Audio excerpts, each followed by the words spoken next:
like to talk to you on the subject, give, and it shall be given.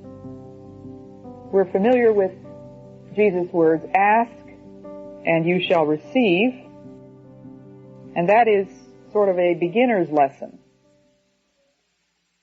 Prayer is asking, and Jesus did say, ask and ye shall receive, but then there were other times when he makes it quite clear that we can't possibly receive everything we ask.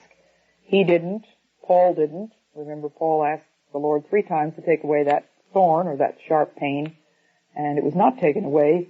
Only the word was given to him, my grace is sufficient for you. And Jesus said, if you ask bread, you won't get a stone. He didn't go on to say what would happen if we asked for a stone. And I think the truth is that very often our prayers are stones.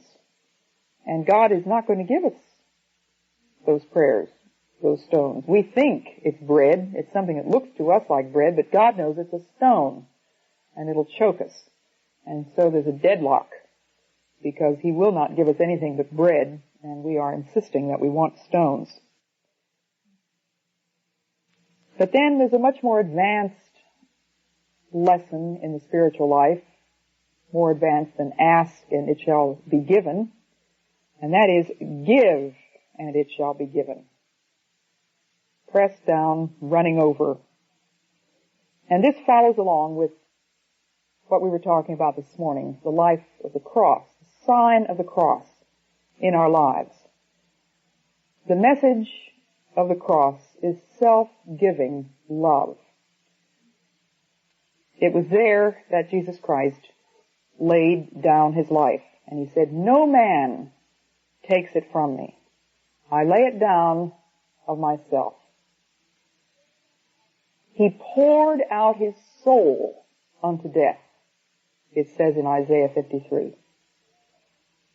Poured out his soul unto death. Lilias Trotter, in that beautiful little book, Parables of the Cross, has an exquisite painting. She was a very fine artist, trained under John Ruskin. Probably could have made quite a name for herself in Europe, but instead went to North Africa as a missionary. She was the founder of the Algiers Mission Band, which has now merged with the North Africa Mission. But in this little book, which is beautifully illustrated with her paintings of flowers and seeds, one of the most memorable to me is a dandelion seed sphere.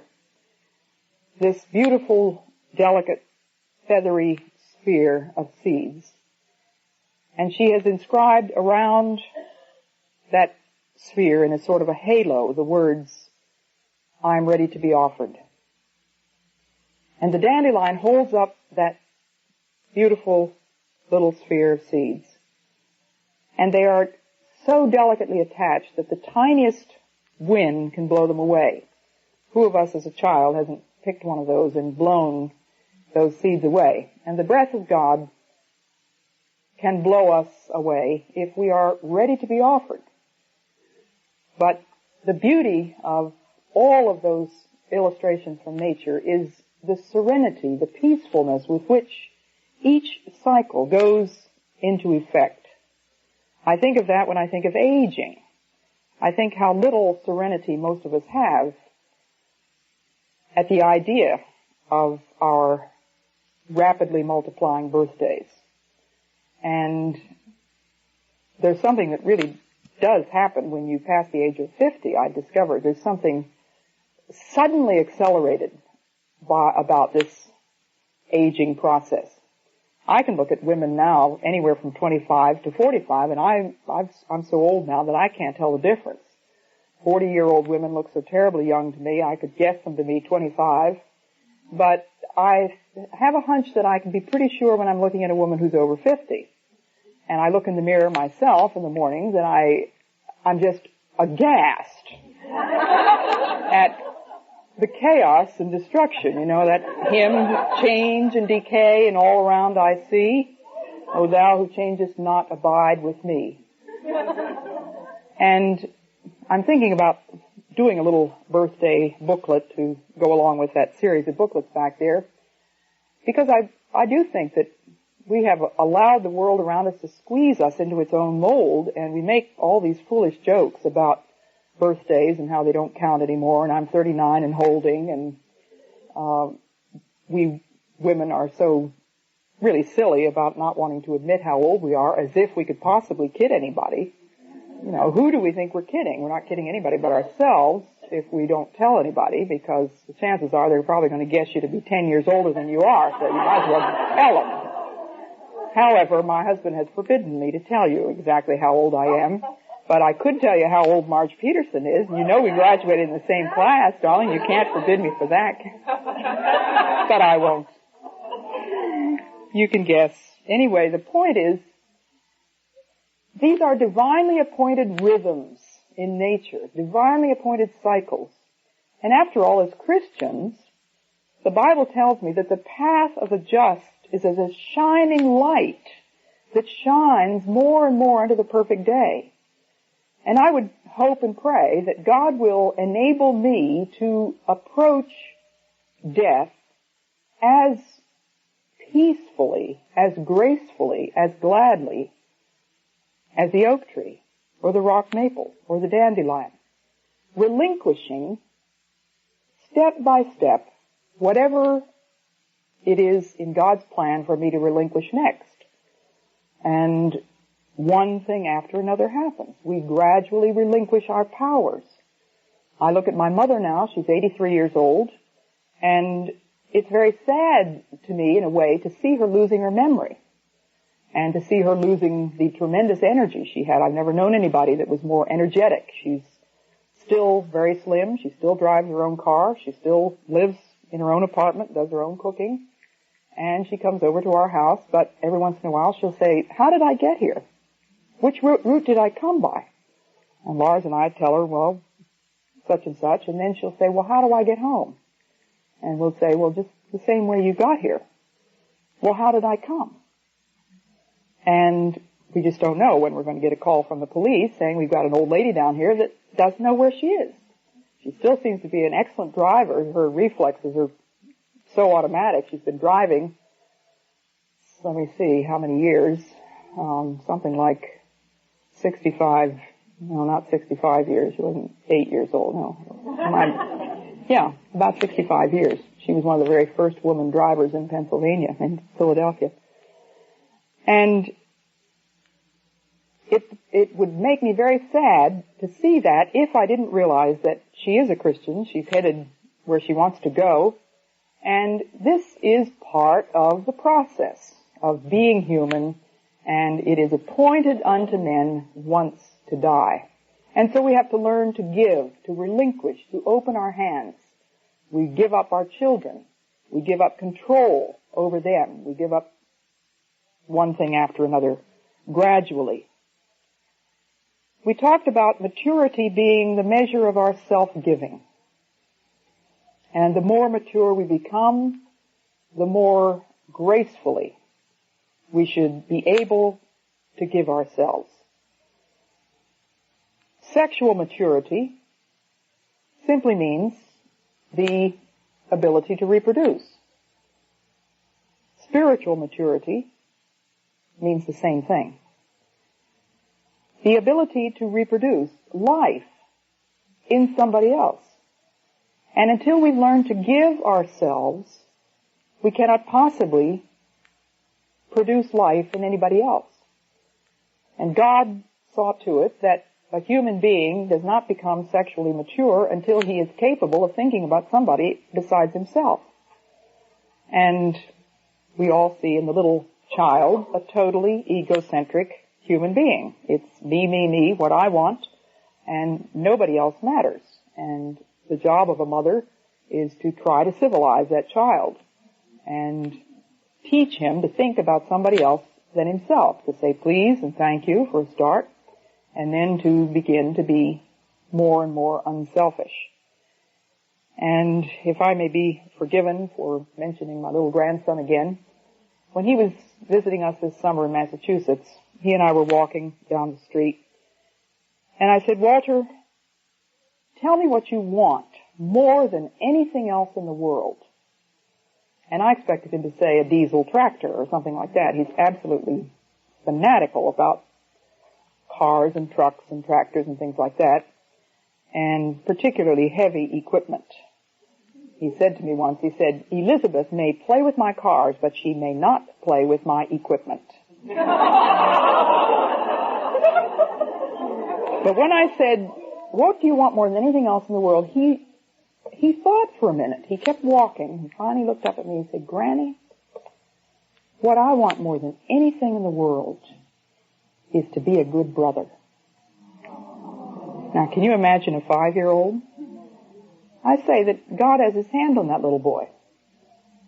And that's maturity, isn't it? I mean, that is an amazing degree of maturity. One of the things that I pray for him is that he will grow in wisdom and stature and favor with God and man. That's what Jesus did. And if children are intolerable and absolutely insufferable in church, in the supermarket, when they go out to visit Aunt Nellie, to say nothing of in their own homes, very likely it's because those parents have neither prayed nor worked to see to it that that child grows in favor with God and man. Maturity is self-giving. There are many aspects that we might take under this heading, give and it shall be given, but for tonight I want to emphasize particularly servanthood. It's a question of mentality. We don't have people anymore that are prepared, who have the frame of mind that is willing to serve. And if it doesn't exist anywhere else, it ought to exist in the church. How many people do you know in your church whom you can turn to because you know that she'll do anything? Are you the kind of person of whom it can be said, well, ask her. She's a Christian. She'll do anything. You know, almost all of us have the attitude, well, that's not my job. That's not my thing. I'm not really into that. I'm not really into foot washing. A servant has a certain frame of mind. We desperately need servants. The world desperately needs servants. People who are available. First thing about a servant is that he has a master. He's not his own. And we know that that's true of us as Christians. You are not your own. You're bought with a price. The precious blood of Jesus. Paul said he was Christ's bondslave. Is the experience of salvation primarily an experience of receiving the solution to all my problems, or the meeting of all my needs, or happiness all the time, wonderful peace of mind, plink, a plink, a plink, a plink, that kind of thing? I believe that the experience of salvation should be first and foremost an experience of mastery. The recognition that we are acted upon, called, chosen, responsible, summoned. We have a master. There's too much of the cheap gospel being preached today. If you come to Jesus, he'll pay all your debts, fix up all your marital problems, heal all your diseases, solve all your problems. I don't find that in my Bible. I certainly find a God who can pay your debts, heal your diseases, solve your marital problems and all your other problems. But he doesn't promise that. The promises are such things as when thou passest through the waters, I will be with thee. Not that he's going to give us a bridge over all troubled waters. When thou passest through the waters, I will be with thee. Through much tribulation you must enter into the kingdom of heaven. The violent take it by force. There are some very stern words in Scripture about what salvation costs. Bonhoeffer, who had paid a tremendous price for his loyalty to Christ, spoke of cheap grace. And I see a dismaying amount of cheap grace being propagated, especially on television, where the gospel has to be carefully pared down in order to catch the popular imagination. We have a master. When I was a student in college, we had the custom of, when we received our yearbooks at the end of the year, going around and getting our friends to sign their names in them. And we particularly hoped that when we took it to the one particular man who had interested us most, that he might write something besides his name. Usually people would write some little comment or something. And so it was with great trepidation that I took my yearbook at Wheaton to Jim Elliot to sign his name in it. And of course I hoped desperately that he would put something touching in there. And this is what he put in. Jim Elliot, 2 Timothy 2:4. Well, I raced back to my room, grabbed my Bible, quickly thumbed through until I found this verse. A soldier on active service will not let himself be involved in civilian affairs.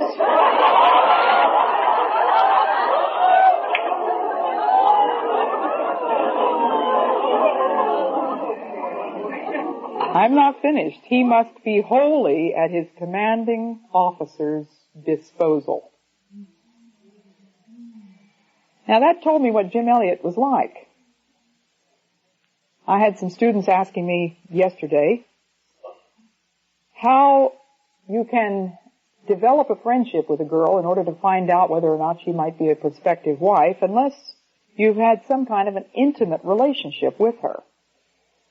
Believe me, I had absolutely nothing that could even approach an intimate relationship with Jim Elliot at this point. But that spoke worlds to me. By observing Jim Elliot on Wheaton campus and seeing that he didn't waste time in dining hall lines, he was always memorizing scripture or Greek verbs. He was the kind of person who carried his Bible around with him and at odd moments would be seen sitting on the grass in the campus reading his Bible. I knew that he got up early. He was always one of the first people in the dining hall line.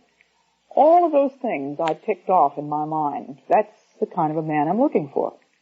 And that's the kind of a man I'm praying for. I didn't have to have any intimacy whatsoever to know that he fulfilled several of the qualifications that I'd written in the back of my diary when I was 16 years old. Kind of a man that I was asking God to give me. He knew a master, and he was at his disposal.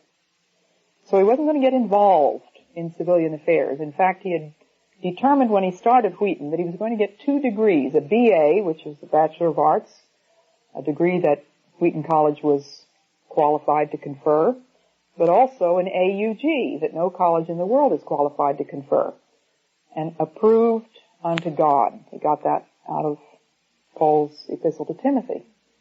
And he knew that if he was going to be approved unto God, he was going to have to give up some other things. And one of them was girls, at least for a while, in order to keep his mind on the things that he was there for. And although I found out that he was interested in me, very interested in me, he had held those emotions in check because he was at his master's disposal. I often talk on those 3 qualifications for discipleship that I mentioned earlier. If you want to be my disciple, you must give up your right to yourself and take up your cross and follow me. And this summer, I was speaking on the first qualification, giving up your right to yourself, and afterwards a man raised his hand, and as soon as he began to talk, I knew that he must be either a psychiatrist or a psychologist because of the terminology that he was using, the jargon. But he said, how can you tell a person who has a low self-image that they should give up their right to themselves? Well, I'm not sure what I gave him for an answer, but I had an opportunity several weeks after that to talk with a Christian psychiatrist friend of mine. Incidentally, he's an MD, as a psychiatrist has to be, but he has now given up psychiatry because he's a Christian and he says it's a pseudoscience. It doesn't really exist. In fact, he calls it a lot of garbage, and he's gone back to family practice. And so I asked him the question that this man had asked me. I said, what would you have said? And he just smiled and he said, I could have answered him in one word. Pride. That's the reason for a low self-image. Pride is the reason for a low self-image. And of course I wanted him to elaborate, and he did. He said, a person who has a low self-image thinks that he deserves more than he got. He's been dealt a poor hand of cards. And he's angry about it and resentful and goes around with a very false humility, assuming that everybody hates him, that nobody appreciates him, that if they really knew him as he knows himself, they would appreciate him, but etc., etc. I think we recognize the wisdom of that statement. Forget your self-image and remember that you have a master. Someone to whom we are responsible. The second thing about the servant mentality is that his constant attitude is, anything you say, I'm at your orders. They say this in Spanish all the time, a sus órdenes. It's a very polite way that ordinary people talk to each other. Is there anything I can do for you? We would say in English. But in Spanish, it's literally at your orders. And that's the attitude that a servant should have to his master. But how many of us have said to the Lord, give me some spiritual work to do. I want to find some way to serve you, Lord. And if he says, all right, I'm going to give you a spiritual job, we say yes. And if he says, I'm going to give you a physical job, we say no. Yes, Lord, I want to serve you as long as it's spiritual. As long as it's intellectual work. But don't ask me to scrub anybody's toilets. Don't ask me to wash anybody's feet. Forgetting that in order to do the Father's will, Jesus had to become physical. Think about that. Thou who wast rich beyond all telling, all for love's sake, becamest poor. He despised not the virgin's womb, as the Christmas carol says. He had to become physical. He who had lived in glory came out of the ivory palaces into a world of woe and become a baby, a helpless baby. Is there anything in the world more helpless than a human baby? When you see a lamb born, as Lars and I did this summer in New Zealand, we were there in the season of lambing, and if you'd look out in a field where there were hundreds of pregnant ewes, you were just likely to see them practically popping. I never saw anything like it. All over the place, there were brand new lambs, and we got there just about 30 seconds after one of them had been born, and this lamb was staggering to its feet. The shepherd was with us, the rancher, and he said, well, it's been about 30 seconds. We missed that one by 30 seconds. And here was this lamb already staggering onto its feet, and the mother busily cleaning it up. And you think of the marvelous way in which God has provided for the survival of animals. You see those pictures on TV of the wild animals in Africa, and the water buck is born and instantly has to get up on its legs because it won't be able to keep up with the herd otherwise.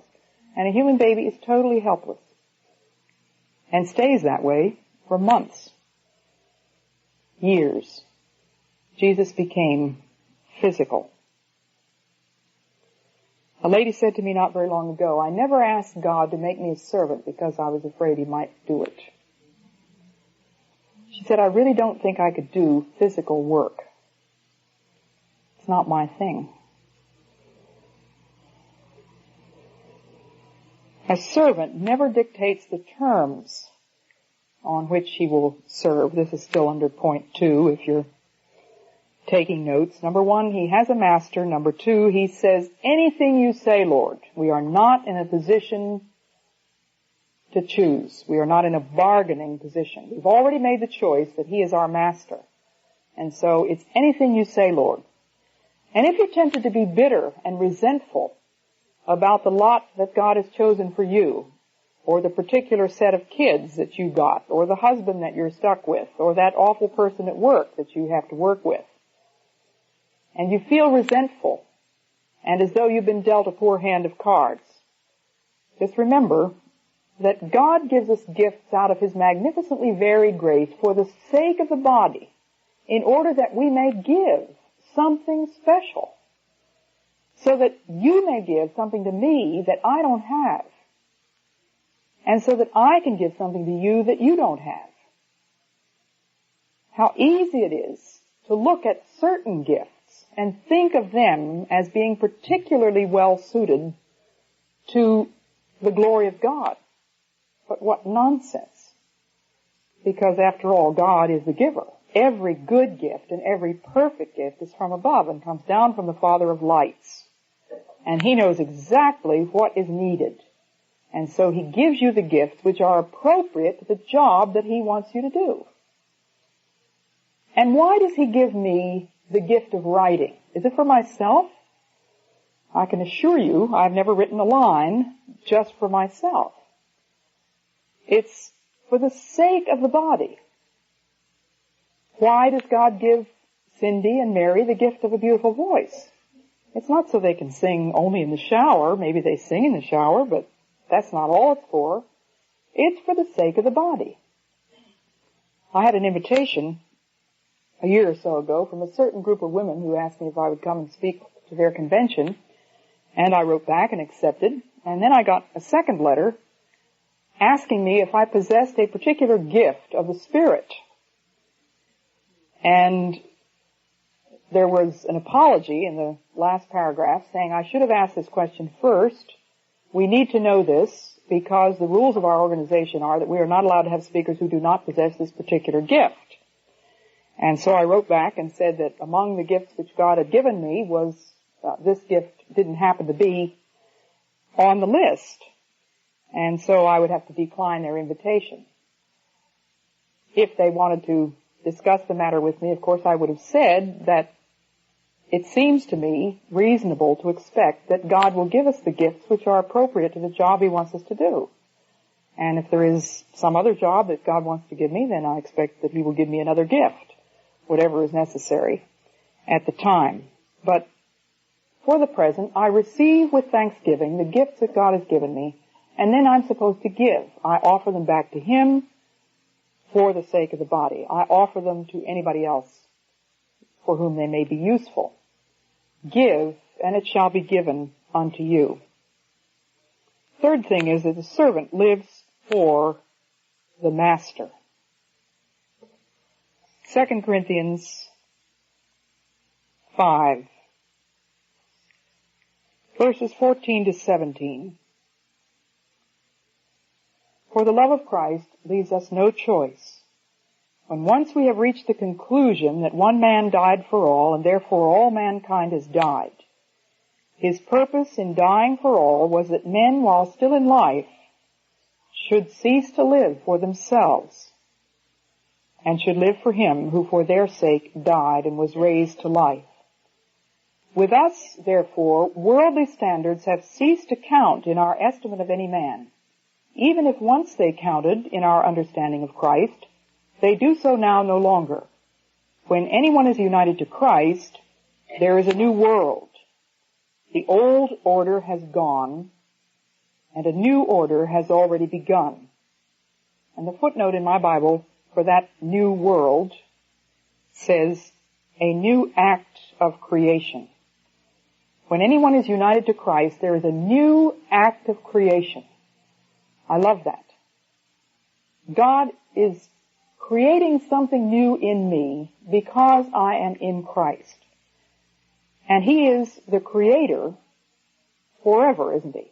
And with God there is no chronology. He is doing everything from before the foundation of the world, and He will be doing everything through all eternity. And so His creative act, which we think of as 6 days at the beginning of creation, is going on all the time in us. Every sunset is an act of creation. Every birth is an act of creation. Every leaf, every bud. And in us, there is a new act of creation going on. So when I live for my Master, I can count on the fact that there is creative, redemptive power at work in me. It's not mine. There's no question whatsoever of my being qualified in myself to do the jobs that God has asked me to do. The power does not come from me, but from God, that the excellency of the power might be of God and not of us, says Paul. We hear people talking about doing their own thing, being spontaneous, creative, original. And when I taught a course in the seminary called Christian Expression, which was not a writing class, but did involve some writing, it was an attempt to get students to give attention to the form in which the message of the gospel was being presented. You can't deliver the milk without the carton, and as Christians, we are embodying the message of Christ all the time in our speech, in our writing, and in our behavior. And these were things that college students had never thought about. Seminary students were very resentful when the idea was even presented to them, because they had grown up in the blue jeans generation where they were told that clothes don't mean anything, that courtesies are all a bunch of empty conventions, that traditions are meaningless, and the sooner we get rid of everything like that, the happier we're going to be. And so I had to start back from square one. And when I talked about writing to them, I said, please, please, please don't ever let me hear that word creativity. We are not creators. All we do is observe what's already been created and then give it some kind of form which will make it make sense to somebody else. And that's what witnessing is, isn't it? I don't come to you with my message. I'm just the messenger. Somebody else gave me the message to deliver. All I do is witness to something I've seen, something that's been given to me. And so, I'm not a creator in that. I give the thing some kind of form which will enable you to get hold of it. When I look at a painting, for example, by Van Gogh, a beautiful Van Gogh sunflower, I'm enabled to see a sunflower through the eyes of Van Gogh as I could never have seen it by myself. I'm told that one of the French Impressionist painters who did a beautiful picture of a bridge in the mist was challenged by somebody who lived near that bridge. He said, I've seen that bridge in every light, every season, for 40 years, and I've never seen it look like that. And he was rather upset that the painter had given it this particular form. It doesn't look like that, he said. I've never seen it look like that. And the painter said to him, don't you wish you had? And what we see, we are to give to somebody else. But we are not to be original. If we aim at originality, our writing, our music, our painting is going to be very bad. I can't imagine any worse writing than that done by students who are trying to, quote, write and trying to be original and trying to be creative. I said, never aim at creativity. Aim at authenticity. Now, what is authenticity? I look at the life of Jesus. He lived for his Father. A servant lives for his master. And what did Jesus say? Not my will, not my words, not my work, not my life. We are imitators. We are followers. We are reflectors. We bear a fragrance that is not our own. We reflect an image of glory that we see in the face of Jesus Christ.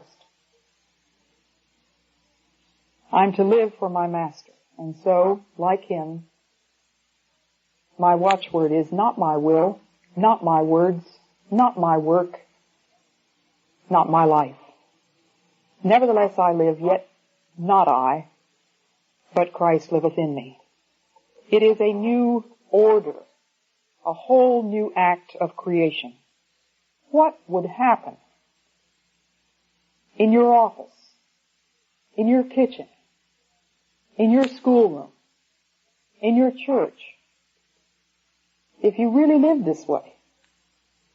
Absolutely at the disposal of a master, prepared to do anything, not dictating the terms, and constantly remembering those rules that Jesus had. In New Zealand, Lars and I learned a beautiful song. I imagine maybe some of you have heard it, but I had never heard it before. Brother, let me be your servant. Let me be as Christ to you. Pray that I may have the grace to let you be my servant too. I will hold the Christ light for you in the nighttime of your fear. I will hold my hand out to you. Speak the words you long to hear. The world is desperate for that kind of a servant heart. And when somebody is prepared to be your servant, are you too proud to be served? Pray that I might have the grace to let you be my servant too. This may sound like a ridiculous idea, but I think of all the programs that we have in our church, all the things that people do and get called do-gooders for, and the things that people pat themselves on the back because they think of them as service. And this quirky idea occurred to me. When those people go to the nursing homes, what would happen if they took along a basin and a towel and washed the feet of those old people? How many people do you think you could find in the church that would get all keyed up about going with that crowd? And yet, is there any one of us here who has ever had her feet washed by somebody else who wouldn't say that it's one of the most delightful treatments you could ever give anybody else? I've had my feet washed and massaged. I remember when I was in the jungle, Marge Saint and I were traveling. One time she came down with me to visit the Aucas, and we had a 3-day trip by trail and canoe. And at one point along the way, we washed each other's feet and massaged them. And it was heaven. You know, it's just wonderful. But there's nothing wrong with my feet. And I think of poor old people who can't reach down to do their own feet. They can't do their toenails. They can't get the bunions off. I don't know how good the care is in most of these nursing homes, but just a suggestion. What if we took literally? And some of us would say, well, I don't think I could do that. But I'd like to remind you that it is always possible to do the will of God. It is always possible to do the will of God. If He has asked you to do it, He will enable you to do it. It's really quite silly to say to somebody else, oh, I could never do that. The point is, they couldn't either if God didn't ask them to, very probably. And if God is asking you to do that, you can do it, because God will enable you to. Give, and it shall be given unto you. There is a principle beautifully articulated in Isaiah 58, verse 10. I don't know any greater therapy for loneliness and depression. Isaiah 58, verse 10. If you feed the hungry from your own plenty and satisfy the needs of the wretched, then your light will rise like dawn out of darkness, and your dusk be like noonday. Verse 11, the Lord will be your guide continually and will satisfy your needs in the shimmering heat. He will give you strength of limb. You will be like a well-watered garden, like a spring whose waters never fail. A young mother taught me a very profound lesson. She was a young Australian woman who had a little boy born with a serious congenital heart anomaly. And the doctors told her that the chances of his living until he was 4 years old were not very great, but they could not operate until he was 4. And so she lived with the constant knowledge that at any moment she might find that little boy dead in his crib or then his playpen. He must have had 13 or 14 operations. And she said to me, she said, I realized, Elizabeth, that I could make a career out of my little boy's illness. That I could feel so sorry for myself and be so wrapped up in him. And this terrible fear that I was going to find him dead, that I would be of no use to anybody else. And she said, I prayed that the Lord would free me to serve other people. And Jill came back to visit me when my husband had cancer. And by that time, she told me the story of how she had taken her little boy with her to visit a friend. And when she got to the house, he was asleep. And so she left him in the car, went in, had her visit, came out, and he was dead. And she came to talk to me because she knew that my husband was dying. And I thanked her for that lesson that she had taught me, because I said, I was tempted to do exactly the same thing, to make a career, brief as it might have been, out of my husband's illness. And I was feeling so sorry for myself in having to lose another husband that I was of absolutely no use to anybody else. And then I remembered Jill's lesson. And so I began to pray, Lord, release me from my own self-pity and my own vicarious sufferings in order to serve other people. Give me strength to give away. And these words express so beautifully that principle. If you give, it will be given to you. If you are absolutely down in the bottom of the barrel, God is telling you, you go out and feed the hungry from your own plenty. You've got something in the house. And satisfy the needs of the wretched, then your light will rise like dawn out of darkness. Your dusk will be like noonday. The Lord will be your guide continually and will satisfy your needs in the shimmering heat. He will give you strength of limb. You will be like a well-watered garden, like a spring whose waters never fail. I was listening to a lady the other day complain about some children, her grandchildren as a matter of fact. And they didn't do this, and they didn't do that, and they did a lot of things that she didn't like, and she was very upset about them. And they never came to see her. And I said to her, have you ever thought of something that you could do for them?